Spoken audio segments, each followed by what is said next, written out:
Yes, Red Zone TV kwoli webale kubanga okyagoberera yonna gy'osinzira okubanga gy'otulabira kyokola kya mutawaana nnyo ate naba kubanga osubscribinga kikole tubeere nga ate tutambula ffenna mu mawulire genjagala okubanga nkuwesaawo eno by'ebigambo eby'obusagwa wakati w'omukulu amanyiddwa nga Nobert Mao akulembera ekibiina ekya DP era nga yatta omukago ekibiina ekyo n'akitwala bukolokolo ewa General Yoweri Kaguta Museveni era nga ekibiina ekyo kyakulembera kyatta omukago n'ekibiina kya NRM wabula nga kyekibiina ekyavaamu abamu ku basajja ababadde nga ku ludda oluvuganya wabula nga bagezaako nnyo okwefuula nti ba opposition ng'embeera ebadde evangayo nnyo naye banga ebalabisa. Omukulu amanyiddwa nga Mathias Mpuuga olunaku olwajjo ye ne ttiimu ye n'akabinja ke mu kisinde kyabwe ekipya ekimanyiddwa nga DA oba kye bayita Democratic Alliance babadde baggulawo babadde balonkinga olukiiko olukulembeze oba babayita ba coordinators b'ekisinde kyabwe kino.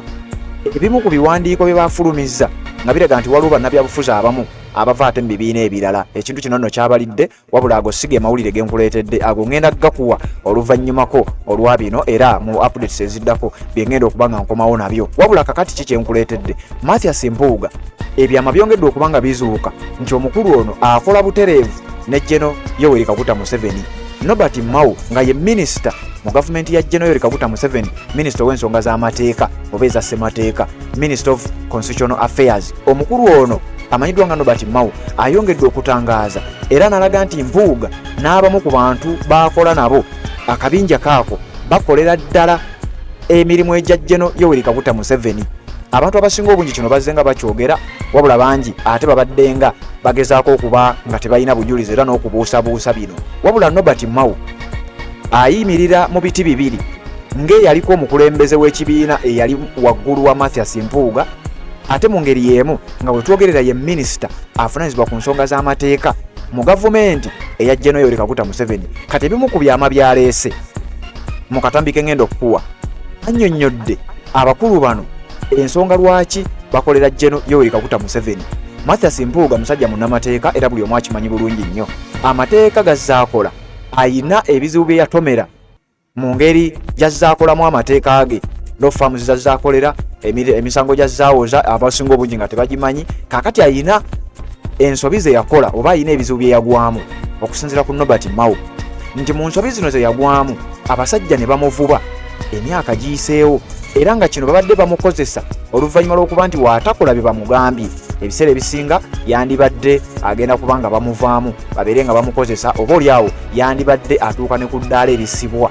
Okusinziira ku statement omukulu amanyiddwa nga Nobert Mao minisita ow'ensonga z'amateeka statement gye yafulumizza nga bw'ogenda okuwulira omukulu ono mu byannyonnyola mulimu ekiraga nti Mathias Mpuuga akola emirimu General Yoweri Kaguta Museveni gy'aba amutumye ng'era mulimu omukulu gwe gw'okusuula okukkakkanya n'okulwanyisa ekibiina ekya National Unity Platform mwe yali. Kubanga bwe twogerera Mathias Mpuuga ye munnabyabufuzi ali ku ludda oluvuganya omu ku abeera akulembedde abannabyabufuzi abakola omulimu ogwo ogw'okulwanyisa okukkakkanya n'okugezaako okuteeka wansi buli nteekateeka ekibiina ekya NUP gye kigezaako okubeera nga kikola. Kakati bwe twogerera omu ku bantu abawangaddeko naye ebbanga omu ku bantu abakolera mu gavumenti ya General Yoweri Kaguta Museveni atandise okufulutula ebyama ebikwata ku mukulu amanyiddwa nga Mathias Mpuuga. Kakati gwampuliriza akatambi ke ngenda okukulaga kalimu ebigambo nga ng'omukulu amanyiddwa nga Nobert Mao akunnyonnyola lwaki Mathias Mpuuga akolera General Yoweri Kaguta Museveni. Ebintu bino bannayuganda nkakasa bangi babadde bakimanyi omukulu ono akolera General Yoweri Kaguta Museveni wabula obumu ku bujulizi buno bwetaaga okubeera ng'ate ogibwayo buli muntu yenna gy'asinziira oba oliawo abeere ng'agenda mu maaso n'okuwulira emboozi eno yennyini ekwata ku mukulu amanyiddwa nga Mathias Mpuuga. Omuntu abyogera nkugambye minisita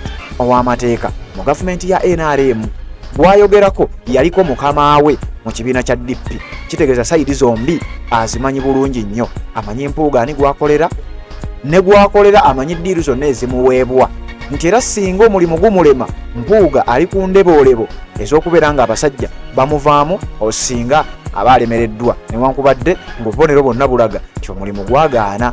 Okuba kusuula kibiina kya NUP omulimu gulabika nga gwagaana era ng'alabika ali ku ssaawa yakubeera nga ssaawa yonna wandimulaba nga abasajja bamuvuddemu ne bamuteeka ku nninga oba oliawo bwe giba nga alinayo misango ne giba nga bagittula. Wabula mu statement ya Nobert Mao alaga waliwo omusango oguli mu nsawo eya General Yoweri Kaguta Museveni ng'omusango ogwo singa Mpuuga alemererwa okukola bye bamugambye ayinza okuwunzika ng'omusango ogwo gukomyewo. Kati wabanga ayagala nnyo ebya consultation, lwaki ye ng'atwala ekiteeso kye ng'ayagala kuwamba obwa opposition okuva mu NUP ng'ate ng'akozesebwa ba NRM olw'ensonga ze sijja kugendamu, kubanga yalina ebizibu bye nga looya ne bamuteeka ku nninga katukutikka omugugu guno, ne bamutikka omugugu ne bamugamba nti kaakati leeta ekiteeso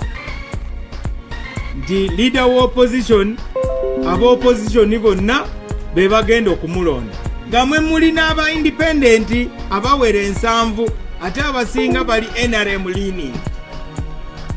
Abannayuganda bo baasalawo ekibiina kye kinaakulembera Uganda NRM, ate ne basalawo nti ekibiina kye kinaakulembera opposition NUP.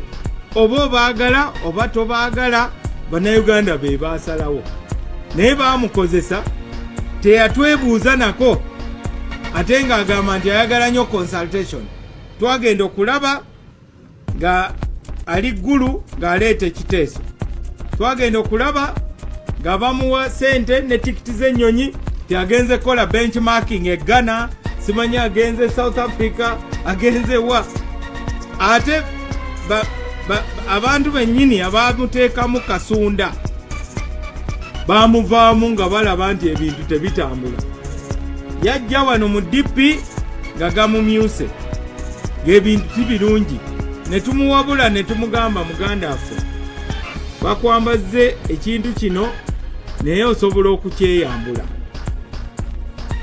Okuva Soroti twasazeewo nti abatwogerako ebyobulimba tugenda kuboogerako amazima.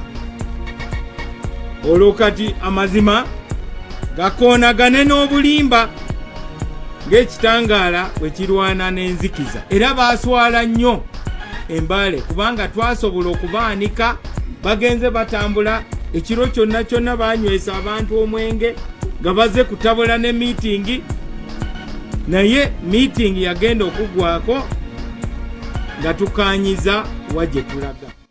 Assalamu alaikum wa rahmatullahi wa barakatuh. Amanya n'eddoboozi Haji Abdu omusomi w'eddua. Nkola ku nsonga ez'enjawulo, emirimu nga gikutataganyeko, ebyenfuna byo nga bidobonkanye, ne oba oli bweru wa ggwanga emirimu gya kucankalanako. Jangu kusomere ku ddua okubeda nedda eddua zaabaawo, eddua zisomibwa omuntu n'oterezebwa mu mbeera yonna ebadde ekwesibyeko akanyaga. Nina ekyoto kye nsobola okukumira wadde oli bweru wa ggwanga nga toli kumpi wano n'ofuna omukisa ogwo nawe n'osomerwako ku ddua nga nkuteddeko n'akabaani. Allah ajja kukusaasira, ajja kwanukula. Kuba ku nnamba yange y'essimu 0752 44 71 56 ne ku WhatsApp kwendi mpereza obubaka sobole okuyamba. Assalamu alaikum wa rahmatullahi wa barakatuh.